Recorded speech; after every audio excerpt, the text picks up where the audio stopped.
Tshisekedi incarne l'espoir, incarne l'émergence de la classe politique congolaise, incarne le développement, incarne la sécurité, incarne le social de la population.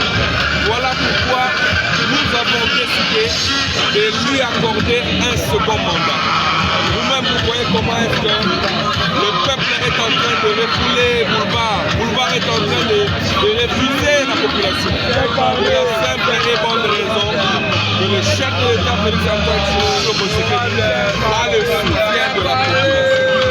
Nous sommes purement, simplement convaincus qu'il n'y a pas d'adversité en face.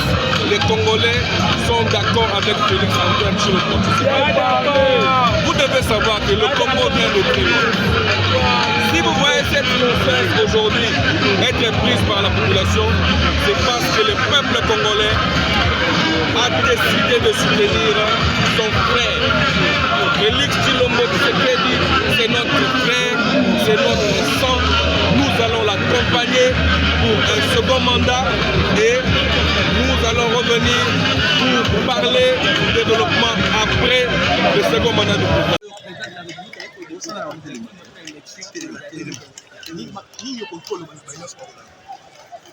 ezalaki mokolo malamu ya lelo parce que ezalaki na volonté ya leta mokonzi ya mboka koya kodepose candidature. Oyebi azali mashine monene, aza mokambi ya mashine monene ya union sacrée. Biso baye wapi tozali mampinga balietuna ya chef de l'État toye kotika candidature na ye journal lelo mpona kotalisa bato ete candidature ya bokonzi ya mboka ezali accompagné par bayimboka. Azali kandida ya parti politique te, azali kandida ya bakongomani mobimba. Yango le journal lelo toye kotika candidature na ye mpo azala confirmé comme candidat président de la République. Et puis, à cause de la élu, c'est aujourd'hui, l'adversaire na biso, monde entier, bakoyeba ke Tata Mokonzi ya Mboka effectivement aza na majorité sur la. Vous avez bien convaincu qu'après les élections. Bon, jusque-là, il n'y a pas de concurrent. Jusque-là. Depuis que le dépôt de la candidature de Bandi, si les lots, nous mon côté Azali, autre pays que le bâti, Azan adversaire politique. Il y a des marionnettes politiques, il y a des activistes politiques, il y a des commissionnaires politiques pour passer par des présents. Mais un politicien, un candidat président de la République, c'est aujourd'hui et c'est mis Azan pour recevoir la candidature. J'invite simplement nos compatriotes à continuer le combat. Rappelez-vous, en 2018, au soir de notre victoire, j'avais dit que le combat continue, mais il a changé de forme. Et le combat aujourd'hui, il continue. J'invite la population à manière à le mener. Le combat, c'est notre indépendance économique. Et je peux dire aujourd'hui que nous sommes sur la bonne voie. Nous devons continuer. Cette indépendance économique, je la décline en 3 lettres.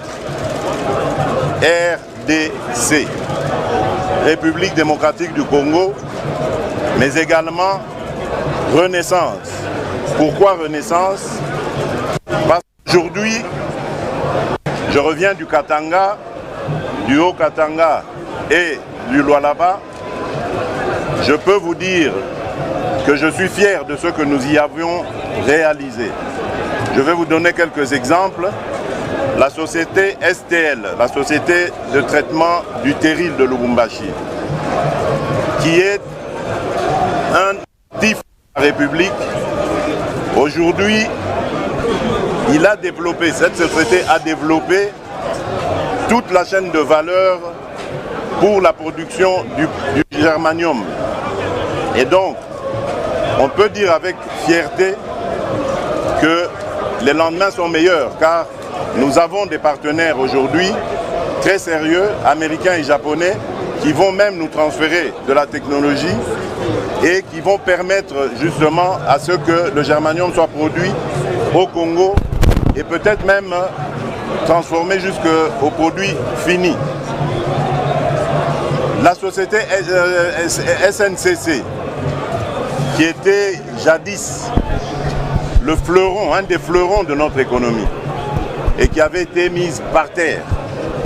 Cette société est aujourd'hui ressuscitée grâce à la bravoure, au brio d'un de nos fils de l'UDPS, Fabien Moutombe, son directeur général, qui a remis sur les rails plusieurs voitures. Aujourd'hui, les Congolaises et les Congolais peuvent voyager sur les lignes SNCC comme les voyageurs qui font les mêmes déplacements en Europe. J'ai vu ces trains, ils sont formidables.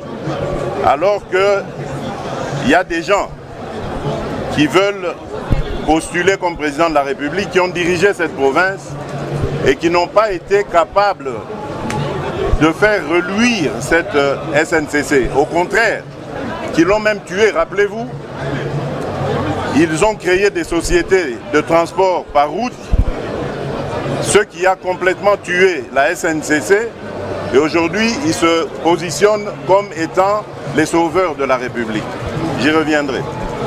Il y a ce que nous avons fait, que nous avons inauguré grâce à la coopération avec le partenaire chinois à Sakania. Il y a eu un poste frontière qui a été mis sur pied avec un très très grand parking et un port sec. À Kasumbalesa, nous avons démontré le bien fondé du partenariat public-privé avec la société Trafigo, qui nous a aidé aussi à faire un port sec là-bas, grâce à ce partenariat avec eux. Dans le Lualaba, ça c'était encore magnifique. Les enfants du Congo sont en train de travailler et de reconstruire leur pays. Avec, je voudrais ici illustrer cela par l'exemple avec la société Kamoa, avec qui l'État a une joint venture. Et bien cette société, grâce à ma demande, a aujourd'hui construit une école d'excellence.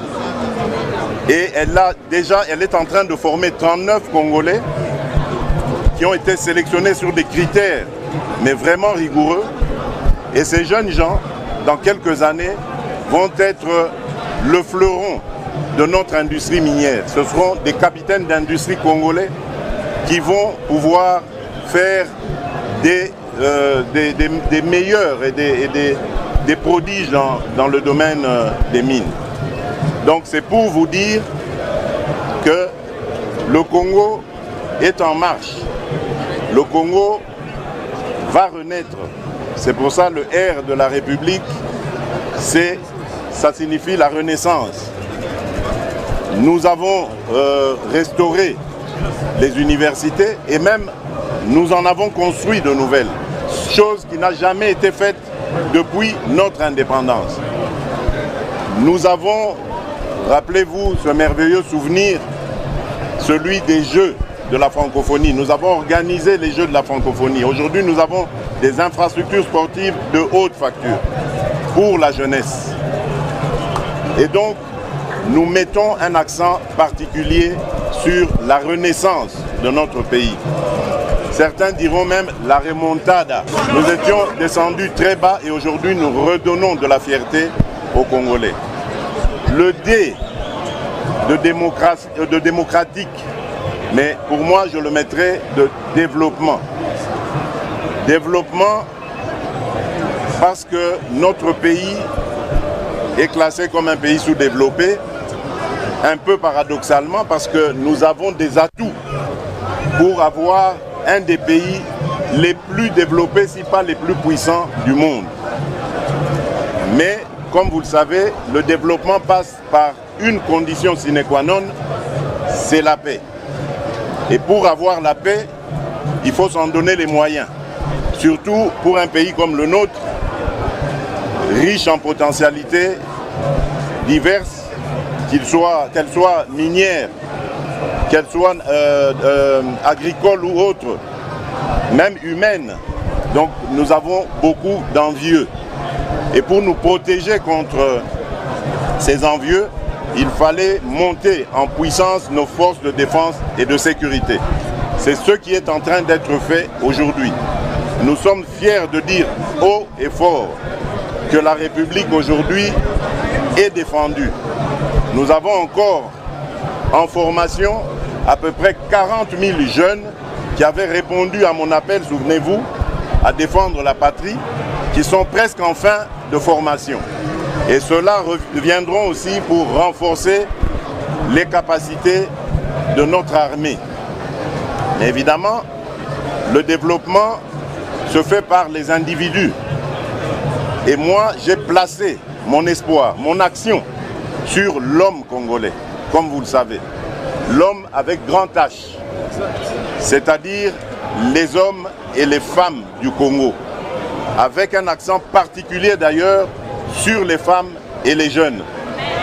Voilà pourquoi nous avons rendu l'accès à l'éducation gratuite au niveau fondamental pour tout le monde. Si les Congolais me renouvellent leur confiance, nous monterons au niveau secondaire. Parce que nous voulons d'une jeunesse qui est préparée aux enjeux de demain, les enjeux auxquels devra faire face notre pays. Nous avons promu les droits de la femme. Nous l'accompagnons dans tous les combats, au point où mes pairs africains ont fini par me donner ce titre symbolique.